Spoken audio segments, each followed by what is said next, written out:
All right, so I got my boy Sai with me, and today we're going to be taking a look at the silhouetted swordsman at the end of chapter 1121 because he's like the big talk of the town lately because, he's new, mysterious, and exciting. And there's already like a popular theory as to who he is.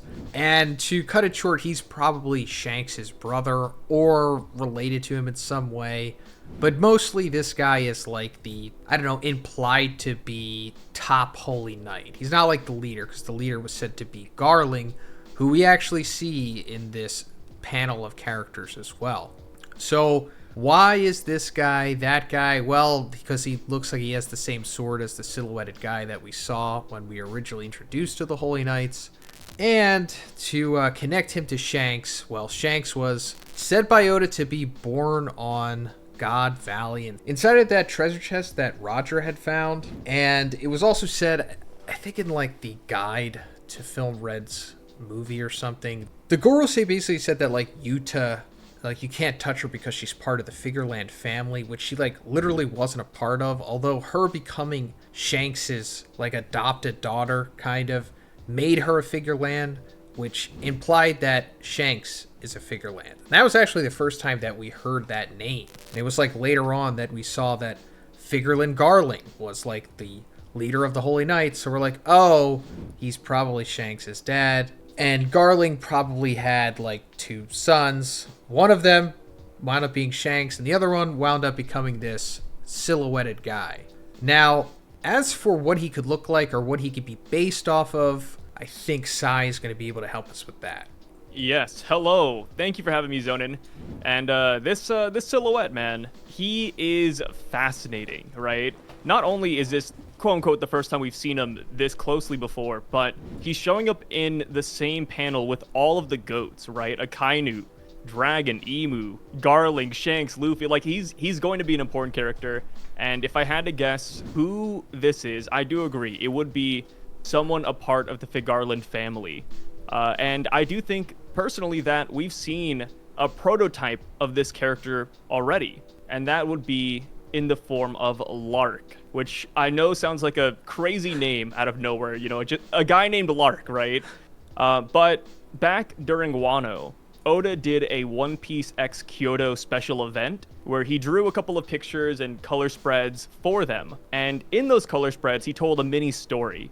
And in that story, we were introduced to two brand new characters, one of them being Lark, who, if you look at him here, he really just looks like a blonde-haired Shanks, or a mixture of characters even.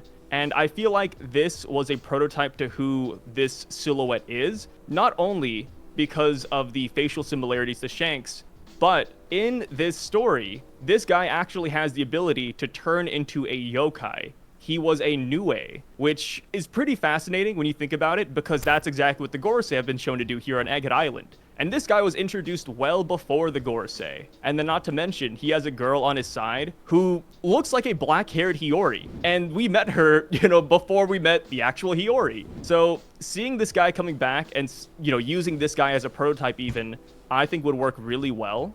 And yeah, I would like to pass the mic back to you, Zona. What do you think about this? So I didn't know about this guy before we did this video, and when you told me about him, I was like, wow, that's pretty cool because it makes sense. First of all, he looks like what this silhouette could look like or wind up looking like. I don't know if he's going to have blonde hair. Maybe he has red hair because, I don't know. It's not even confirmed that Garling has red hair yet, as far as I know. But just the fact that this other character that he's like next to here does look like Hiyori, and that eventually became Hiyori, essentially. So the same thing, like you said, could be happening with Lark. These are just like prototypes, essentially, to canonical characters. And on top of that, you said he didn't really have a devil fruit. He didn't eat a devil fruit. He just can become this yokai thing, right? Oh, yeah. So that also could be paralleling to a future story element of the Gorosei having the same ability. It's not confirmed yet. It's kind of just a theory that the Gorosei actually didn't eat devil fruits, and the yokais that they transform into is kind of like something else entirely. It's like either that is them or they can just transform into that through other means other than eating a devil fruit. So that would be interesting too if this was all like foreshadowed subtly in this like art exhibit Yeah, that not even I was really aware of. yeah, just in the background, Oda was like, hey, let me just drop these characters out of nowhere. Like, if you bring this image up, a majority of people won't even know who this is, right? Like, that's just how it is. Like, Oda really hid this guy away. No, like no, you don't know who he is, but it just looks so official. Because I mean it is. It was drawn and colored by Oda, and like the design is spot on. It's just like, is this like a multiverse character? Like, but I guess technically kind of is, but I wouldn't be surprised if this is what he looks like, or because he does look like Shanks and close enough to be Shanks' brother without just being a facsimile of him. Yeah, and to back up the notion that this guy could be like a prototype for a figureland, he's also a prince in his story too. So he is royalty. Oh yeah, which would fit with him potentially being a celestial dragon or a prototype of a celestial dragon. That is true. Which I always want to make that distinction because like they're not gonna bring Lark 1-to-1 into the story. That's not possible. This isn't canon. That's why I keep on saying prototype, because I feel like if we were to get Lark, Oda would probably give him a slightly different name. He would mess up the hair color or face a little bit to make it fit and make it feel like a brand new person. Kind of like what he did to the Hiyori clone on the side. But yeah, I think this is a really fun idea to play with. And plus, he also has if you look at Lark behind him, he also has a bow and arrow too, right? So it's like, hey, like maybe this is another weapon he could use, because we do know that Emu has this weird like blackened silhouette arrow he uses too. So maybe it's all connected. That would make him fresh too. Like if he's a swordsman and he can use the bow and arrow too, and like because I don't know, we don't really see that too often. Like multi skills. Yeah, not a lot of marksmen in One Piece. No. Usopp doesn't have a lot of challenge in his field when you really think about it. So for the last option we're going to look at here for who this silhouetted swordsman could be, it's going to be neither Lark nor even Shanks' sibling at all. It's possible that this is a character coming from the Ace novel by the name of Isuka. Now, first just looking at her, you could kind of put it together because her sword looks similar. The nose and mouth and chin kind of, although the silhouette is way more masculine. But the thing that really makes her interesting, other than just the physical comparisons, and it's that going into her lore, it says that when she was a little girl, her village was burned down by a fire caused by Marine Lieutenant Commander Draw during a pirate attack, and her parents were killed. But she was saved by Draw, and she received a burn scar on her hand during the attack. So, does that mean that she is the quote-unquote person marked by flames? Because I know they've been saying man marked by flames, right? They made it pretty specific that it was a man. Yeah. But so I feel the thing with Japanese is like you can never really tell. Like I mean, at least from an English perspective, like it could always be like an all-encompassing term. Like maybe the man marked by flames could mean man or woman, or just person marked by flames. Like it's hard to determine that nuance. Yeah. So is it possible? Sure. It just seems unlikely that Oda would just randomly bring in.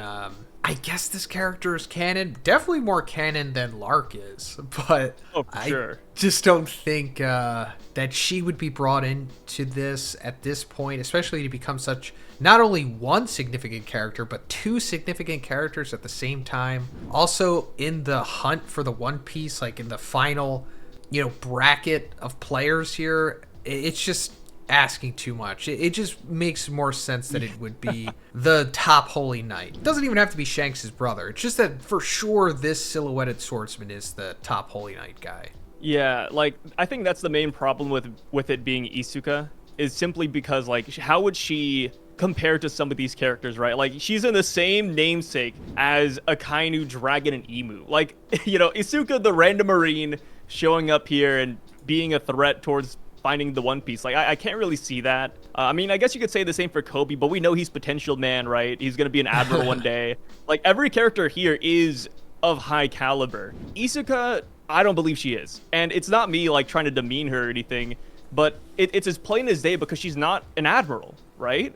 Like, you can't just bring in some random, like, marine, like, oh, here's Captain Isuka coming in. It's like, wait, why? Like, if you're not an admiral in this final saga, you're just gonna get done dirty. So bringing in Isuka into this final panel is just setting her up for failure. That's why I do believe this is going to be a holy night more than anything. And plus, like, it's a faction we are, you know, we're privy to a little bit, right? Like, we know they exist. We know we're gonna meet like at least 9 of these guys. So, like, at some point, we're going to have to get them silhouetted. And I feel like this is a holy night. Isuka being in here would be crazy.